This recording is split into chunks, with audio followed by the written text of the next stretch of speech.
Once upon a time, long, long ago, a boy named Sam was born into a very poor family in Holland.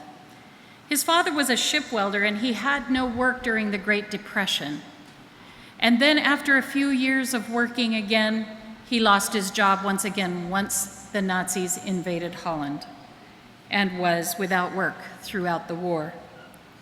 Sam's oldest sister worked as a helper in the house of a family that had more money, and she would peel the potatoes a little extra thick and then would take those potato peelings home to cook them so that the family would not starve.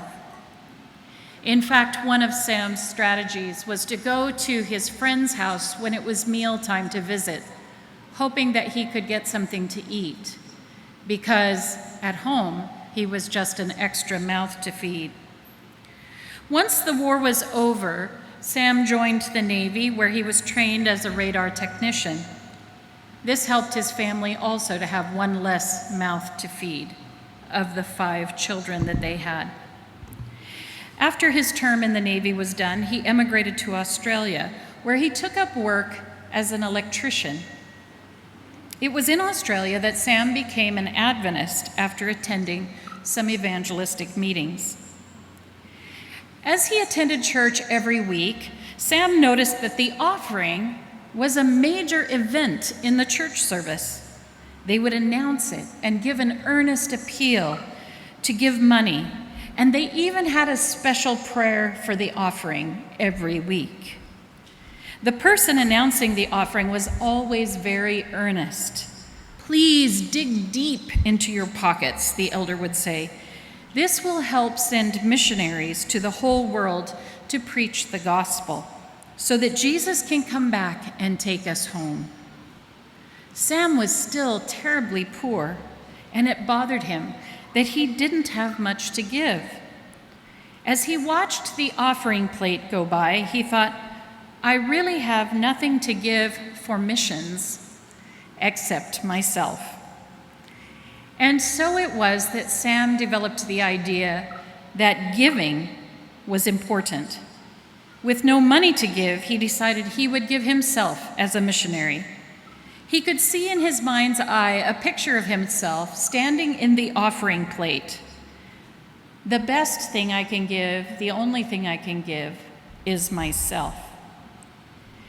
With that picture in mind, this 25-year-old young man went to college and then medical school. He worked long hours as a laborer in construction and agriculture in order to cover his school fees and living expenses. He graduated in 1960 from medical school with no debt, never having asked anyone else to sponsor him. For him, it was a matter of honor to support himself by his hard work. A year after graduation, he went overseas as a missionary doctor. He spent over 20 years working in missions. During that time, he and his family lived very simply. He and his wife during that time sponsored many young people to go to school so that they in turn could serve others. And during that time, they always left the back door of their house unlocked so that if there were hungry young people in the church, they could just come in, raid the fridge and the cupboards, and find some food to eat. He remembered being hungry. After leaving the mission field, Sam used his income as a doctor to help build the local church where they were and furnish it with musical instruments, even while still tithing and sending offerings to support mission. He and his wife paid to build a church in Cameroon. They donated to equip mission hospitals in various parts of the world, and they sponsored students still to go to school. As you may have guessed, Dr. Sam was my father. He was a benefactor by character and by mission. He truly believed in generosity, and he lived by the idea that to live fully, you must give. The second part of that is, when you give generously, you will live a full and meaningful life. Today we have heard the text that was read from 2 Corinthians 9, 6-12. I won't read all of it again, but I would like to draw your focus to some key phrases from that scripture reading. Whoever sows generously will also reap generously. Having all that you need, you will abound in every good work. He who supplies seed to the sower and bread for food will also supply and increase your store of seed and enlarge the harvest of your righteousness. You will be enriched in every way. You can be generous on every occasion. And finally, your generosity will result in thanksgiving to God. All of this when you give generously. Today, I'm bringing you a message in 3 parts. We will consider, first of all, the meaning of money. Secondly, biblical lessons about the importance of offerings. And finally, the answer to the question, what can I give if I have little to nothing? The bottom line is that we can all experience the blessings of being benefactors, people who use money wisely to benefit others and our church. So, shall we dive in? First of all, let's talk about the meaning of money. Did you know that money is just a symbol? It's a paper with colored print on it, or pieces of metal that really aren't worth much. But it is a symbol of so much more. Money is a symbol of your life. When you take money out of the bank, it symbolizes the fact that you have spent your life, your blood, your breath to obtain that piece of paper colored with ink. The money symbolizes all the time and effort that you have given in showing up to work, giving of your best day after day, 40 hours a week, or much more, while your life is passing by. Money is a symbol of your life that is spent during that time that you work. This is one reason why people care so much about money. A symbol of life, a symbol of value. This is why there is so much unhappiness when people are paid too little, when they feel that their lives are not valued and that they can't get their basic needs. Wages speak loudly of life. Let's review for a moment what Ellen White wrote about wages, because I think this is important for us to understand. She had quite a lot to say. Here are the concepts that she articulated about church workers from a book called The Publishing Ministry, chapter 22. First of all, everyone should be paid a fair wage, enough to live on. Secondly, while people carrying more responsibility should be paid more, it should not be a large divide between those who carry more responsibility and the workers who are working under their supervision. Next, those who work for the gospel should be engaged in a level of self-sacrifice in their wages for the sake of mission. All of us who work for mission should participate in some level of self-sacrifice. The next one I found to be very interesting. She says the voices of the laborers should be heard in determining the level of the wages. This reminds me of the time that faculty in an institution where I was working, there were some faculty whose wages were so low that they qualified for state help because they were below the poverty line. They came and talked with the board chair and explained that, and very soon the board acted to increase the wages. The voices of laborers should be heard when they can't make ends meet. The next one, she said, in that same chapter, if the institution is in an emergency, We can all participate in getting a little less for a little while, but it must apply to all. The sacrifice must be taken by all. And finally, she says, everyone should be paid enough to be able to give to God's work. If this list interests you very much, that demonstrates my point.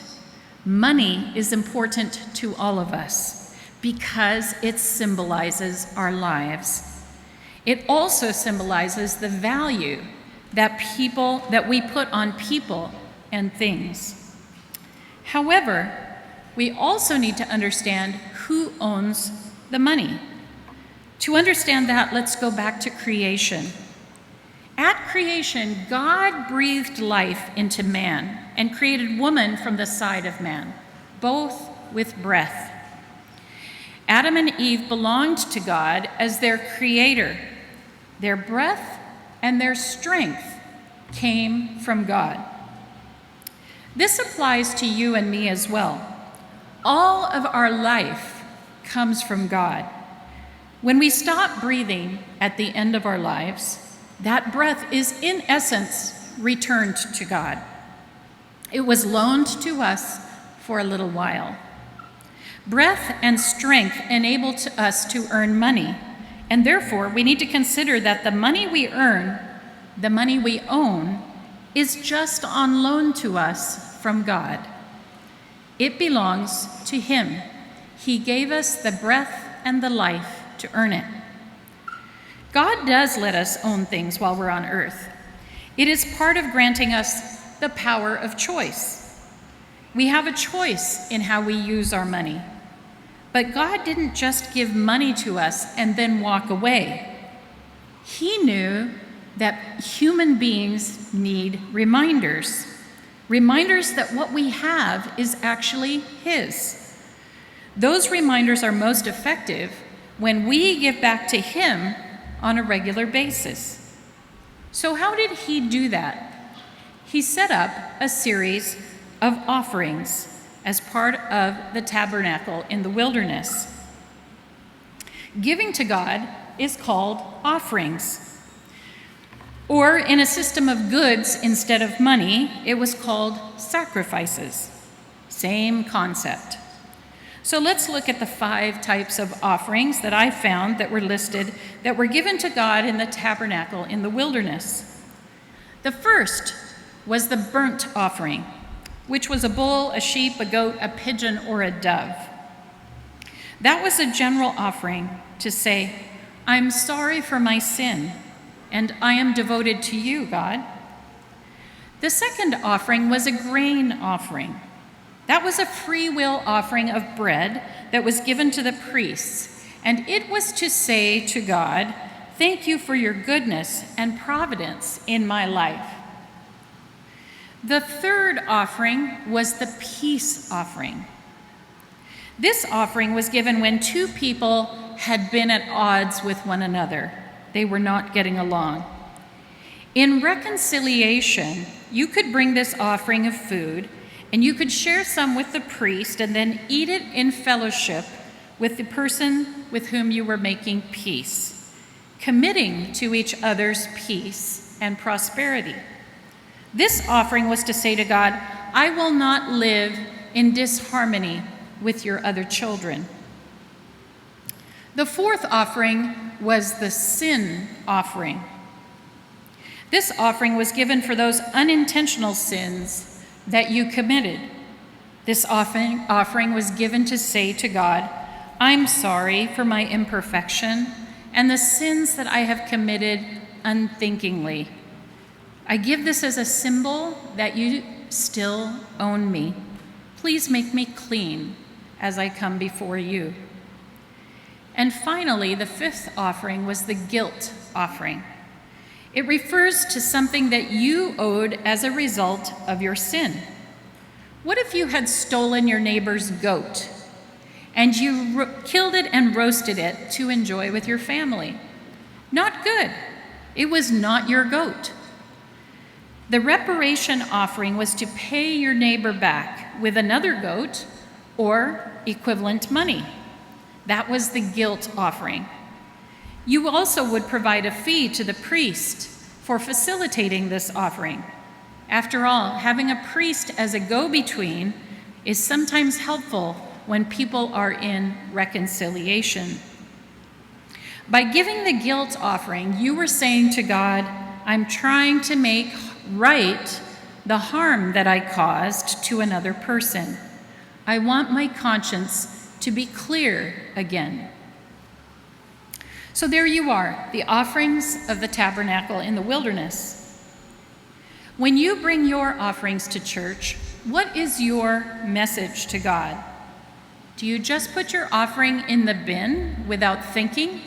Or do you have a message that you give God, a promise, a reconnecting with God in relationship? All of these offerings were to symbolize a reconnecting of our lives with God, the Creator. Let's turn to another passage that I think you know well. The prophet Malachi was sent to the people of Israel to call them back to an understanding that they belonged to God. You know, there are always pressures in this sinful world that entice us to value other things, the things that draw us away from God without us noticing it. In this particular time, the people were offering substandard animals as their offerings and keeping the best, the riches, for themselves. Additionally, the people were not tithing. Giving tithe in particular symbolizes that everything we have belongs to God. We return a portion as a regular acknowledgement of that. And the people were not doing that. By the way, this returning of tithe, I'm going to say something a little bit controversial here, but it's okay if we disagree with policy from time to time. Although I understand the motivations behind the policy, I disagree with the automatic deduction of our tithe from church workers' paychecks. Why is this? Because when it's taken out automatically, we are unable to experience that regular monthly reminder through the act of returning tithe to God, where we bring it in or turn it in. That reminds us that we belong to Him, and we're giving Him a little bit back as a symbol of that. But perhaps that's an argument for another day. Finally, the prophet Malachi addressed the people's cynicism about their duties to God. Cynicism, wow, that is deadly stuff. That sounds exactly like people today. Malachi reminded the people of the importance of paying tithe, 1/10 of your income. Bring the whole tithe into the storehouse, he announced. Not only was it a duty, but it also carried rich blessings with it. Blessings, blessings, and blessings in giving. Of course, it was used to fund the work of the temple priests and to take care of the temple. But the act of giving would also bless the giver in ways that would be noticed even by people around them. They would not be in need, and their land would be a delightful land. Remember, money represents life. When we tithe our income, we acknowledge that our lives are given to us by God. We owe everything in our lives to Him, including life itself. He is our maker. Tithing is really a symbol of our relationship with our Creator in life. Live to give, give to live. The New Testament is no less vocal about giving. Jesus talked a lot about giving in both action and in money. And He watched and He commented on those who were giving and on their motivations. You know the story well. His followers also gave of themselves and their money. We know that offerings were collected to help widows and orphans and to send back to the elders of the church in Jerusalem to support them in a tough situation. This is what Paul wrote to the Corinthians on this topic. On the first day of every week, each of you is to put aside and save as he may prosper, so that no collections need to be made when I come. When I arrive, whomever you approve, I will send them with letters to take your gift to Jerusalem. This was not the tithe, this was the offerings to help people in need back at the church headquarters of that time.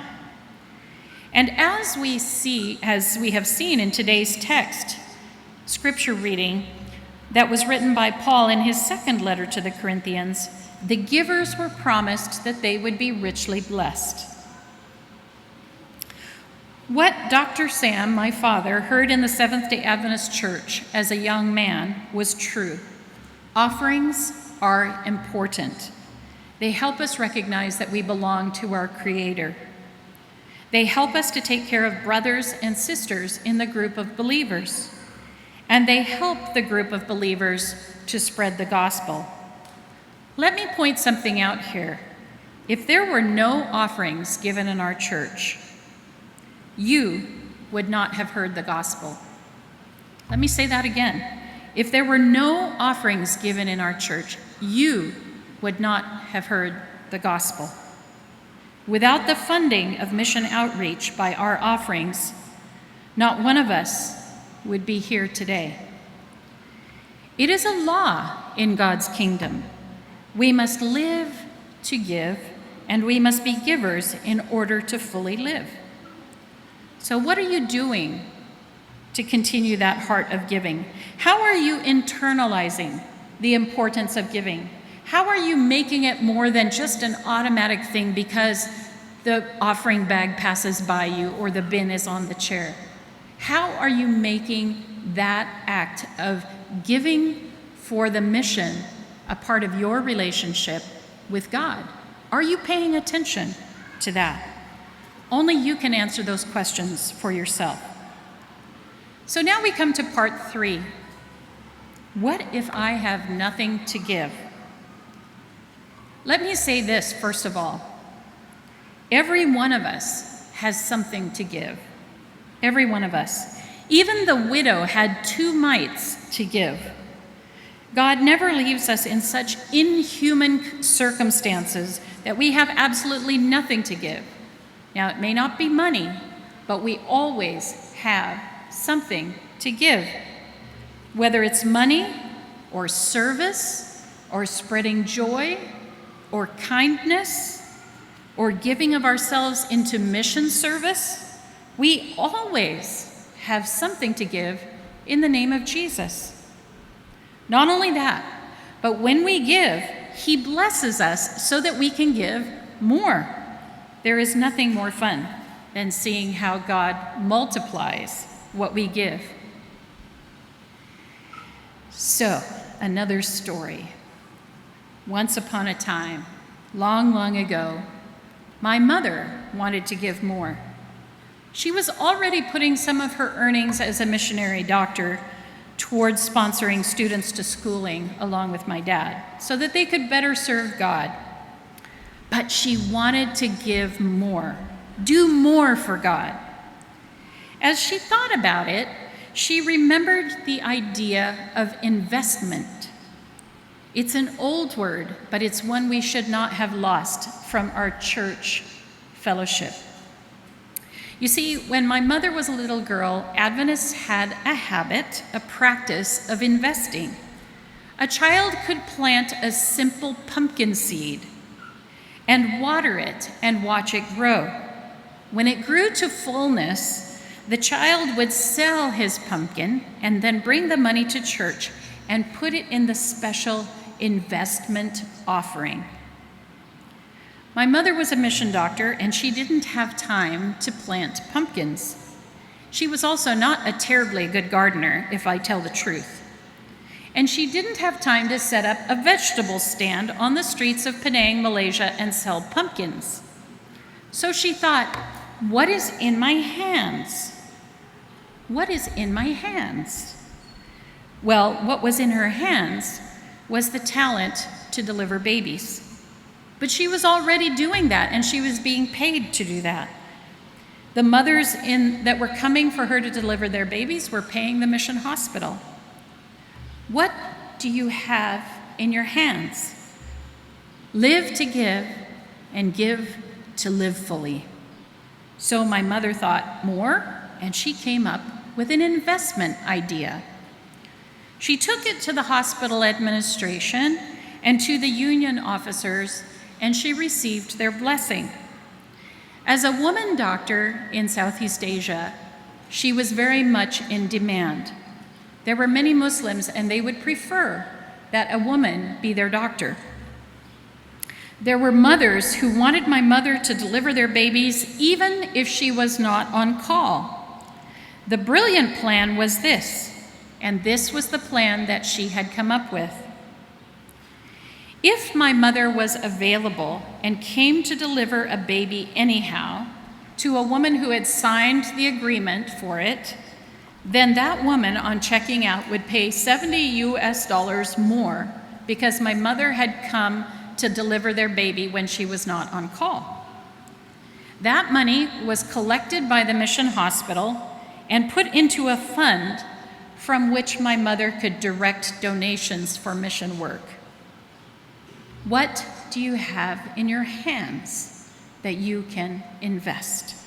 Live to give and give to live fully. It gives me goosebumps just to think about the genius of the plan.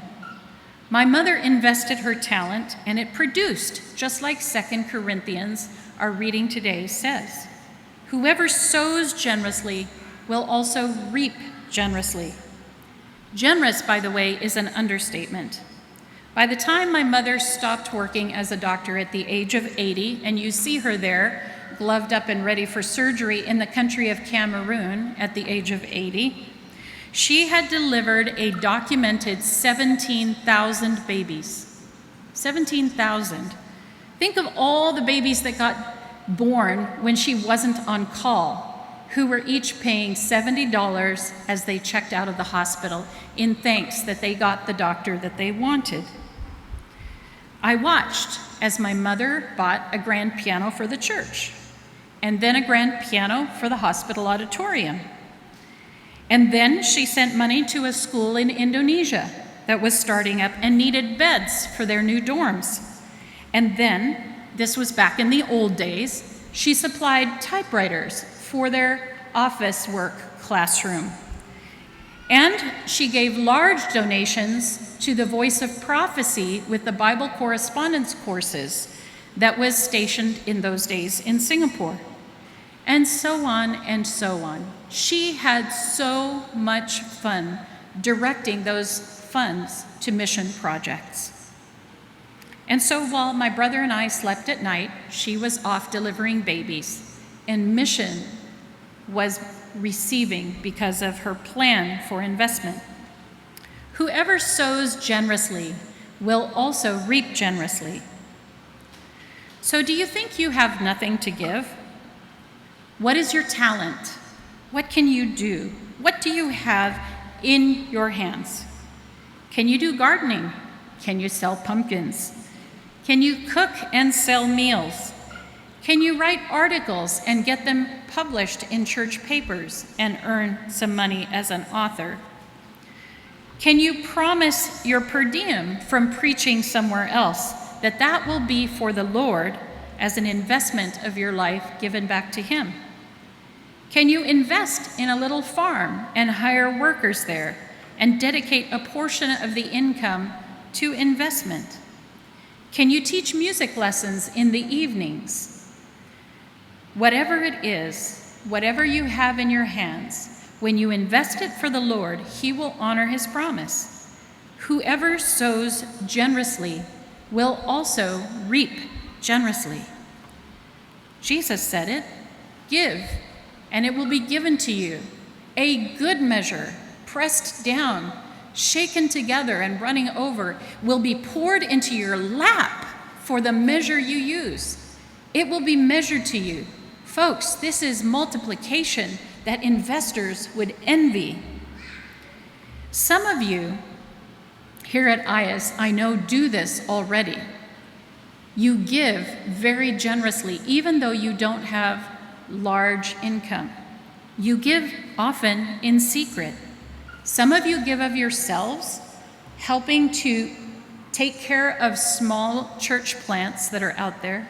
Some of you give of money, just even if it's a little bit from your income that you can share to help others. Whatever it is, it's between you and God. But He has promised us the blessings if we give. So I want to say thank you to all of you. Some of those things we notice and some we never know about, but we follow God's invitation to give. Living to give and giving to live fully. It may be giving money, it may be giving of yourself. So let me ask you this: what do you have in your hands?